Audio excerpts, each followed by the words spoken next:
The exact moment I turned my car into the driveway leading to my brother's brand new house in the Philadelphia suburbs, I knew something was wrong.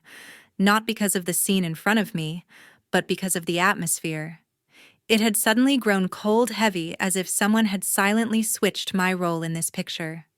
It was a Saturday evening, the housewarming party my brother had been bragging about for months, a meticulously prepared celebration. Nearly 50 relatives packed the front lawn, spilling into the living room. Laughter rang out endlessly, glasses clinked crisply, the beat from the outdoor speakers pounded against my chest. The rich, greasy smell of barbecue filled the air. Strings of decorative lights hung high, shining brightly, making everything look like a perfect scene. Perfect. For everyone except me. My name is Giselle Torres. I am 32 years old. I stepped out of the car, one hand carrying a small suitcase, the other hugging a few old family photo frames, pictures I'd chosen carefully for a long time, thinking they might make a decent housewarming gift. I hadn't even taken 10 steps toward the front door when I saw her. My brother's fiancée. She was leaning against the porch railing, gently swirling a glass of wine in her hand, with a posture so relaxed it was irritating, as if this place had always belonged to her. Her eyes met mine immediately. Her pupils narrowed slightly. Not surprise, but assessment. The corners of her mouth lifted into a thin, sharp smile that carried absolutely no goodwill. She leaned in and whispered something to the group of cousins standing nearby. I couldn't hear it clearly, but I saw very clearly what happened next. They turned to look at me, then smirked. The warmth I'd carried with me throughout the long drive vanished in an instant, as if it had never existed. The people who had waved at me just minutes earlier suddenly became strangely busy. Their plates of food were suddenly more fascinating than I was. Eyes averted, shoulders turned away. My brother glanced at me once. Just once, then gave a perfunctory nod, turned his back decisively, coldly, and continued his conversation with his friends, as if I were merely a stranger who had accidentally wandered into the party. My mother was inside the house. Her voice boomed, full of pride, never missing a chance to tell how her son had built this empire with his own hands. She smiled brightly, her eyes sparkled. But she never once called my name. And me. I tried to fit in, kept a smile on my face, greeted a few people, but the chill clung to me like a shadow, whispers behind my back, judgmental stares like blades, and the silence, thick, suffocating silence that hurt more than any insult. Then my father stepped out onto the lawn. He held a beer can in his hand. His face was flushed red, unclear, whether from alcohol or from anger that had been waiting for a long time. He looked straight at me and didn't lower his voice at all. Finally decided to show up, huh? He bellowed loud enough for the entire party to hear. You came here to eat our food, drink our booze after everything I've done for you. He took another step forward. His voice grew heavier, sharper, like hammer blows. Give it all back. Give back everything I wasted raising you. You useless thing, you parasite. The entire lawn froze. Only the music continued playing obliviously in the background, cheerful, lively, a cruel, bitter contrast. I hadn't even fully processed what was happening when she rushed over. My brother's fiancée snatched the suitcase from my hand and hurled it onto the lawn like throwing away trash. Without stopping, she grabbed the photo frames and flung them without hesitation. The sound of shattering glass rang out sharply, short, piercing, as if something inside me had shattered along with it. She leaned in close to my face, her eyes blazing, and screamed for everyone to hear, "Get out, you shameless bitch, you're nothing but a burden on this family." A wave of murmurs spread through the crowd. A few cousins nodded in agreement. Someone said loudly enough for me to hear, "She's right, always shows up empty-handed." No one spoke up. Not a single person. Even the cousin who used to be closest to me just stood there, watching. I stood frozen in that circle of eyes. Humiliation burned fiercely in my chest, but I didn't argue. I didn't explain. I didn't shout back. I just looked at them one face at a time for the last time. Then I turned around, walked back to my car, and drove away. Into the night. Behind me, the house remained brightly lit. The music still played. The party continued as if my disappearance wasn't worth anyone's concern. But if you're listening up to this point, believe me, that wasn't the end. That was just the moment everything began to turn around. And if you want to know what happened after that night when each one of them had to face the consequences, and what I did without saying a single word, follow this story to the end. Stay with me.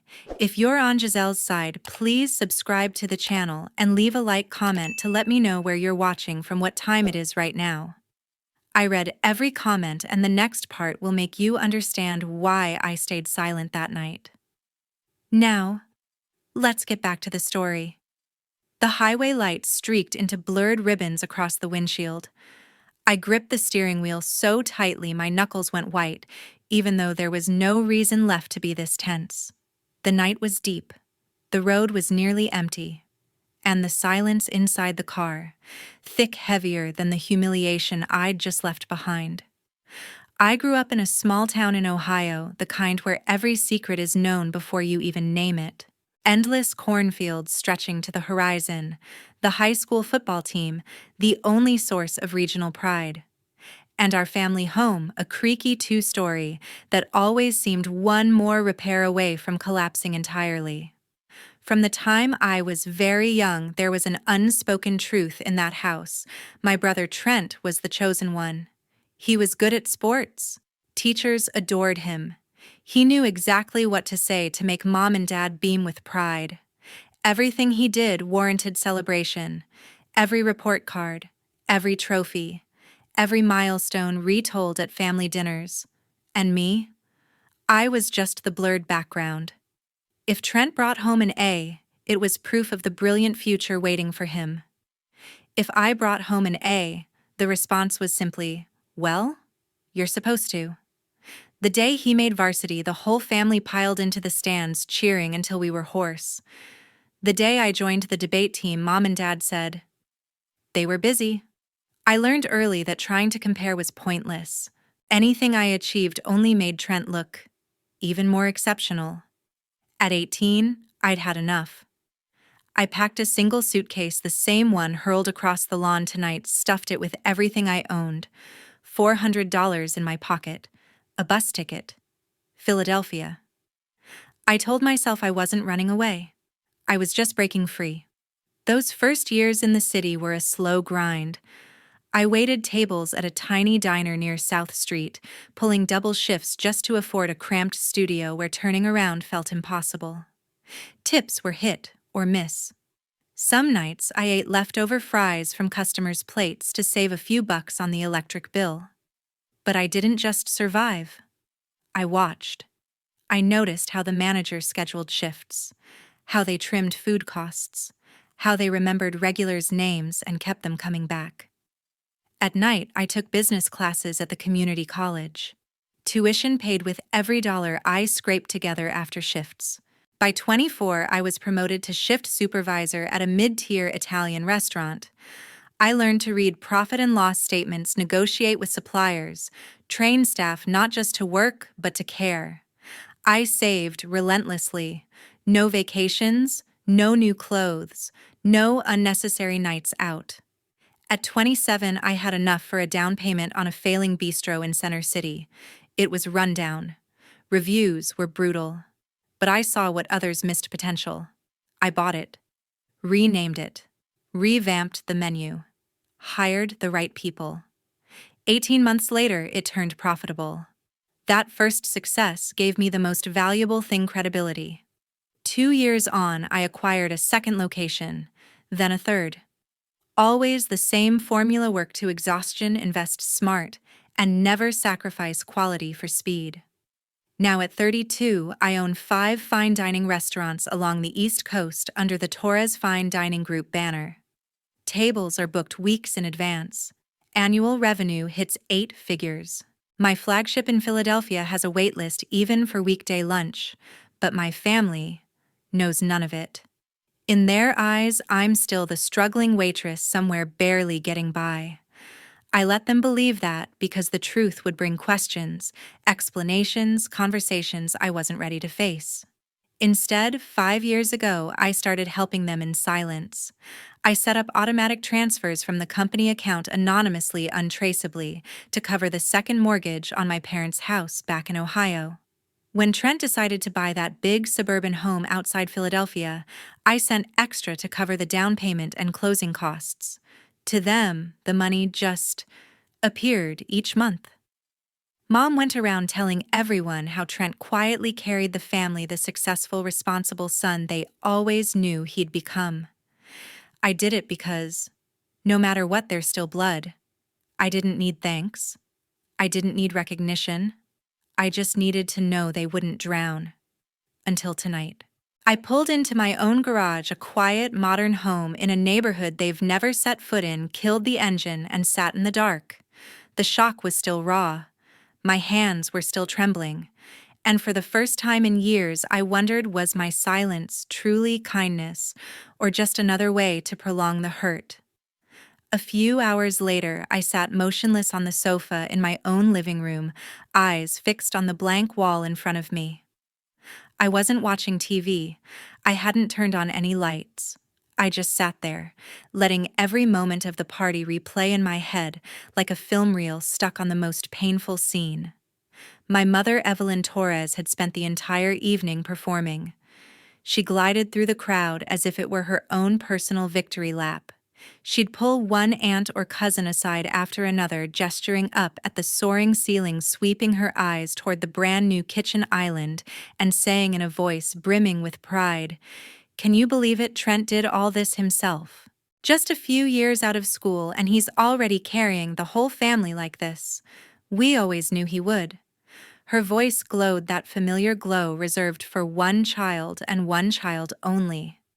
Every time someone complimented the house, Mom would smile with deep satisfaction, piling every ounce of credit onto Trent, never once pausing to wonder how a mid-level logistics manager could possibly afford a place like this in the Philadelphia suburbs.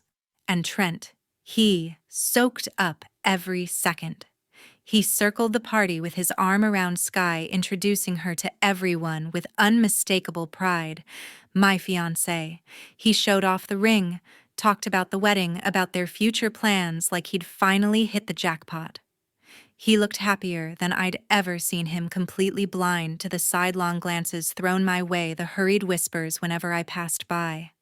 I deliberately stayed on the edges, grabbed a glass of wine, and stood near the sliding glass door to the backyard, close enough not to draw attention for being absent, far enough that I didn't have to force fake smiles.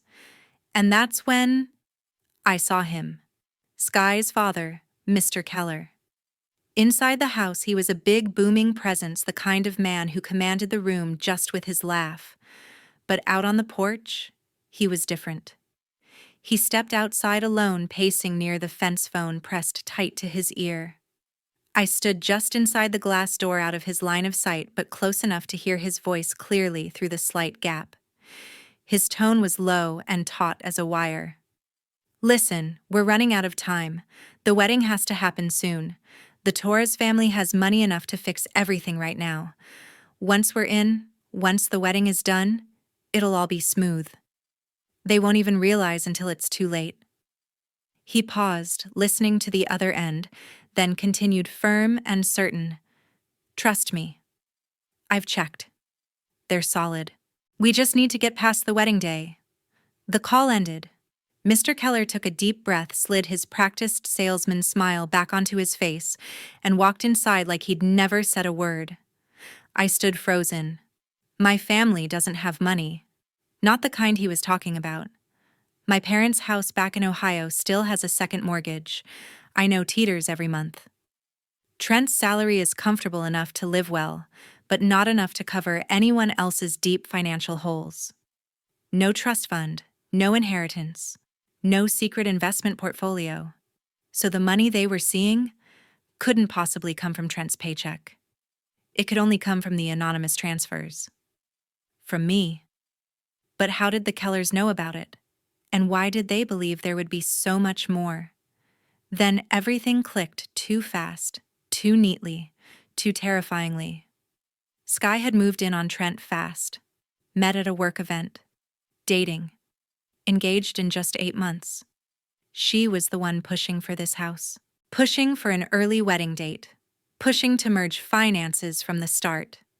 Every piece snapped into place cold and clear, twisting my stomach into knots. When I left that party, humiliation was no longer the only thing burning in my chest. Something far darker had been playing out right in front of me, and for the first time, I was no longer sure that staying silent was the right choice.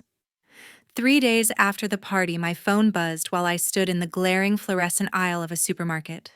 An unknown number. No emoji. No preamble.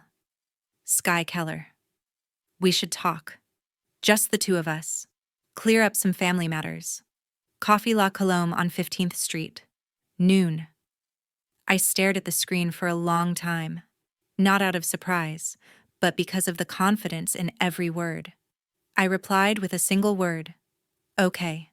The cafe was crowded, loud, filled with busy people pretending not to be. Sky was already seated at a corner table, posture relaxed in the way of someone who believes the space belongs to her. She waved when she saw me, flashing a wide, bright smile reserved for old friends. Giselle. She stood air-kissed both my cheeks. A practiced social gesture without a single gram of genuine feeling. She smelled of expensive perfume, the scent of certainty. We ordered drinks. I got black coffee. She ordered a layered latte with multiple specifications like the woman herself. When we sat, Sky crossed her legs with suspicious naturalness, as if she'd rehearsed this moment in her head more than once. At first, she kept it light. Complimented my coat, mentioned the weather, complained about the wedding, about both families, the pressure, the people who don't know their place. Then she tilted her head and lowered her voice. Okay, Sky said. I'll be direct. Because soon, we'll be family. I stayed silent. She continued, not needing permission. I know you've always had issues with Trent. He told me everything, from when you were kids, about how you could never stand him shining brighter. Her smile softened polished pity. It's not your fault. Some people are just born unable to handle standing in the shadows. I kept my hand still on the coffee cup. Sky leaned forward. But your mistake, she said slowly, was showing up when no one wanted you there. And acting like you still belong in a family you walked away from long ago. Her eyes were thin and sharp as a blade. Let's be blunt. You contribute nothing. You create no value. You just take up space. And everyone feels it. My parents see it. Your parents see it. Trent sees it. He's just kind enough not to say it. She paused, watching me, waiting for a crack. You live a small life? Sky went on. Small job. Small world. A demeanor like you never truly left where you came from. That's not wrong for you. But it has no place in the life Trent and I are building. No anger. No raised voice. Just words honed to cut. She leaned back, placing both hands on the table. The best thing you can do for everyone is disappear. Completely. Don't come to the wedding. Don't show up around the family. Don't put Trent in a position where he has to choose. Her voice turned ice cold. Because he won't choose you. Sky took a sip of her latte, eyes still pinned on me, waiting for me to break. I didn't break. I looked at her. At the certainty. At the belief that she had just ended a person. Finally, I nodded once. Thank you for meeting me, I said. She blinked. For the first time, the script faltered. I stood, placed cash on the table enough for both drinks, and turned to leave. Giselle, she called after me, her voice no longer soft. I'm helping you. I didn't turn around. I know, I replied. Outside, the city was cold and awake. I walked 2 blocks before my hands started shaking. Not from pain, but because everything had become too clear. People like Sky don't waste time threatening the irrelevant. They only do it when something is threatened. And the fact that she needed to say those words to me proved only one thing: I'm not as invisible as she wants me to be. I started the car, and in that moment I knew with absolute certainty, this is only the beginning. The following week, I picked up the phone and made 2 calls I never thought I'd have to make.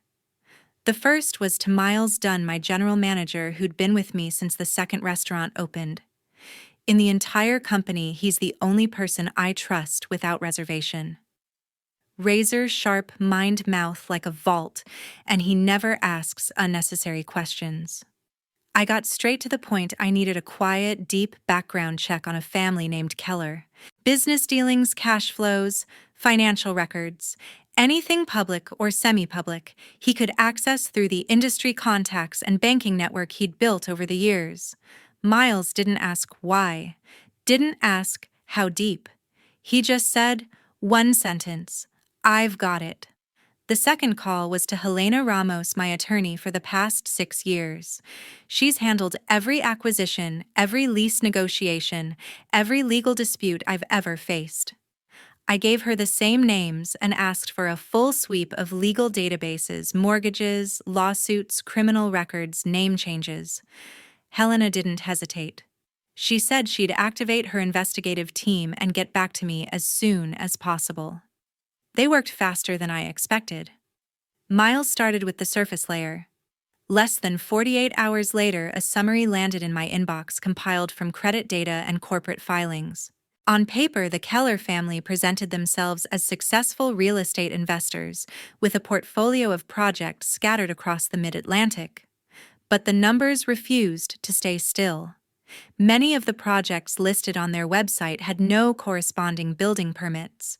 Investor funds were routed through overlapping layers of LLCs, then vanished into empty addresses. 2 completed properties on record were in reality just overgrown vacant lots with weeds up to your knees. Helena's report didn't come all at once. It arrived in pieces, and each piece was worse than the last. 5 years ago in Arizona, under names that were close, but not identical, the group had been investigated for running a fraudulent investment scheme. They promised high returns from commercial developments that were never started.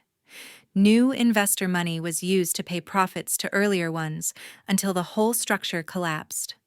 Federal authorities got involved. But before indictments could be finalized, the Kellers vanished as if they'd never existed. 3 years later in Nevada, the script repeated. Only the company name changed. Once again, they left the state just as auditors started asking questions.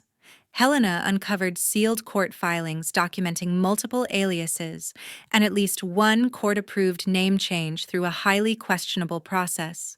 Then came the detail that sent ice down my spine. Sky, her legal name, had never been Sky Keller.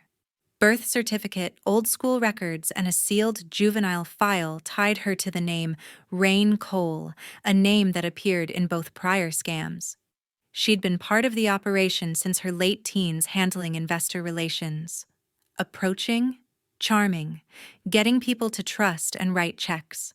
The Keller family wasn't even a family in the traditional sense.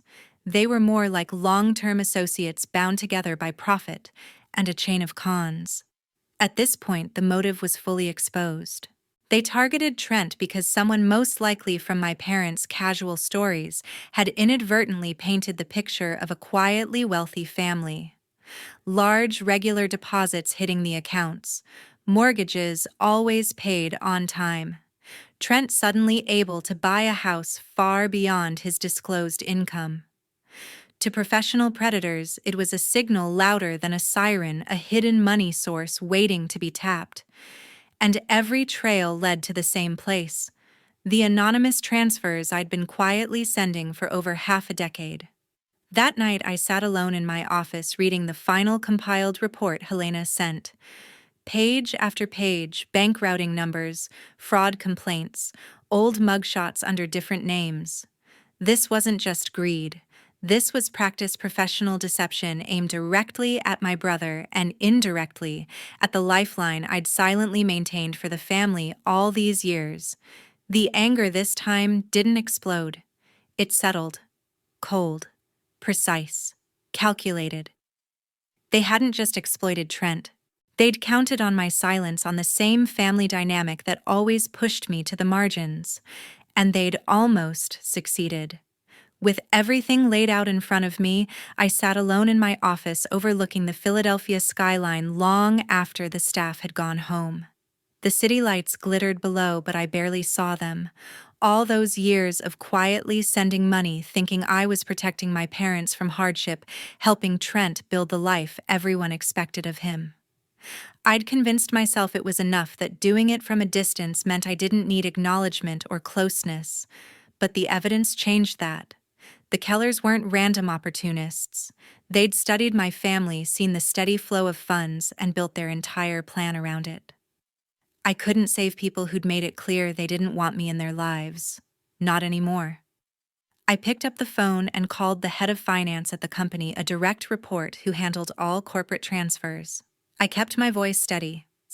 Effective, immediately cancel every recurring payment routed through the anonymous charitable accounts. All of them. No exceptions. Confirm when it's done. She asked no questions. By morning, the instructions were executed. The mortgage assistance for my parents' house in Ohio stopped. The final contributions toward Trent's new place gone. No more cushion. Whatever story they'd told themselves about where the money came from, it wouldn't hold up much longer. Next, I gathered every piece of documentation Miles and Helena had compiled. Financial trails showing diverted investor funds, records of past investigations in other states, proof of the layered companies and false identities. I scanned the most damning pages, redacted anything that could trace back to me or my team, and printed fresh copies. I packaged it all in a plain manila envelope, no return address, no fingerprints beyond gloves. Inside went a typed cover letter on generic paper, evidence of ongoing investment fraud targeting Pennsylvania residents. Victims include the Torres family, nothing else. No demands, no signature. Late that night, I drove to a post office across town one I never used. I mailed one thick envelope to the FBI field office in Philadelphia, and another to the primary bank that held the Kellers' largest accounts, the one most exposed to their questionable loans. Both sent certified but anonymously. I kept digital copies locked on an encrypted drive only I could access, just in case. When I got back home, I stood at the window again. The decision didn't feel dramatic or vengeful. It felt inevitable. I'd spent years trying to be the safety net they never asked for. Now the net was gone, and whatever fell would fall without me catching it. I wasn't going to warn them. I wasn't going to watch. I'd done my part for too long. From that point on, their consequences were theirs alone. 3 weeks after the housewarming party, everything collapsed at once. It was a Saturday morning, the weekend before Trent and Sky's scheduled wedding. Federal agents showed up at the Kellers' doorstep with warrants. News crews arrived shortly after. The charges were federal wire fraud, investment fraud, conspiracy. Within hours, all 3 Kellers were in custody. Local reports called it a long-running scheme that had finally caught up with them. At almost the same time, certified letters arrived at my parents' mailbox in Ohio and at Trent's new house, both from the same bank. Notices of missed payments followed by formal intent to foreclose. The grace periods were short. Without the monthly transfers that had kept everything afloat, the mortgages were months behind in reality. The bank wasn't waiting. Trent got the worst of it personally. Late that Friday night, hours before the raid, his phone lit up with a single text from Sky. "It's over. Don't contact me again. No explanation. No goodbye." She'd already started distancing herself once the investigations heated up. By morning, her social media was scrubbed of any mention of him or the wedding. She left him to face the fallout alone. The family unraveled fast. Trent's employer, a mid-sized logistics firm, put him on immediate administrative leave when the scandal hit the papers. Association with known fraud was the official reason. His name was tied to the Kellers in every article. Job offers dried up before he could even update his resume. Back in Ohio, my parents opened their foreclosure notice together at the kitchen table. Confusion turned to panic. They called Trent right away, demanding answers about the money he'd been sending. He had none. He'd always assumed the extra cash flow was from some side investment or bonus he didn't fully understand. Arguments erupted over the phone, accusations flying about who knew what and when. Within days, the blame spread.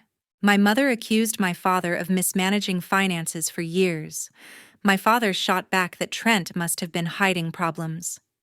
Trent, drowning in his own mess, lashed out at both of them for leaning on money they never earned. Old resentments surfaced, every favor, every sacrifice, every perceived slight from decades ago.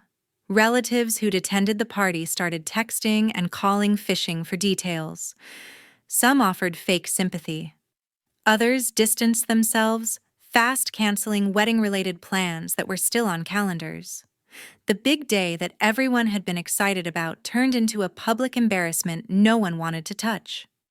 Trent moved out of the new house temporarily when the bank locked it pending proceedings.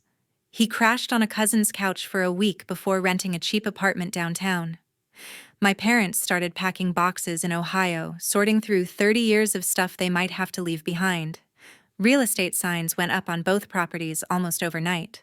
The chaos was total. No one could point to a single cause they understood. They just knew everything stable in their lives had vanished in a weekend. A few months later, the foreclosures went through. Both houses were gone. My parents lost the family home in Ohio after the bank auctioned it off. Trent's new place in the Philadelphia suburbs sold at sheriff's sale for far less than he owed. Everything they'd counted on disappeared. They ended up renting a small 2-bedroom apartment in a tired complex outside Columbus, the kind with thin walls and shared laundry in the basement. Finances were wiped out, savings drained on legal fees and moving costs, credit ruined, no buffer left. Trent stayed unemployed for a long stretch. The scandal attached to his name made hiring managers hesitant. Every application asked about gaps or reasons for leaving previous roles. He took temporary warehouse gigs when he could find them, but nothing steady. The confidence he'd worn so easily was gone. He barely left the apartment some weeks. My parents fought constantly.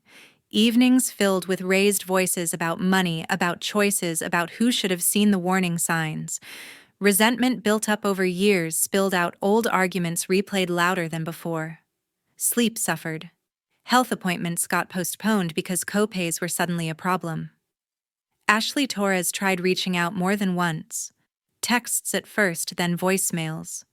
She apologized for staying silent the night of the party, said she'd been shocked and didn't know what to do, asked if we could meet for coffee and talk it through. She wanted to understand, to rebuild whatever cousin bond we'd had growing up. Each message sat unread for a day or two before I blocked the number. I did the same with my parents' landline, Trent's cell, every family group chat. Clean cut. No replies. No explanations. I never went back. Not for holidays, not for emergencies, not for any reason. Meanwhile, business kept moving forward. Torres Fine Dining Group opened its 6th location, a sleek rooftop spot in downtown Pittsburgh, with views that brought in reservations months out. Reviews were strong, revenue climbed higher than projected. Staff grew, promotions happened, systems I'd built years ago ran smoothly. I set up an internal scholarship fund for employees, full tuition coverage for culinary school or management programs aimed at those who'd started with nothing, kids from small towns working double shifts, paying their own way, the ones who reminded me of who I used to be. First round of awards went out last quarter. Watching recipients accept them felt better than any grand opening. Some nights I'd stand at my office window again, city lights spread out below, and feel a quiet that hadn't been there before. No guilt.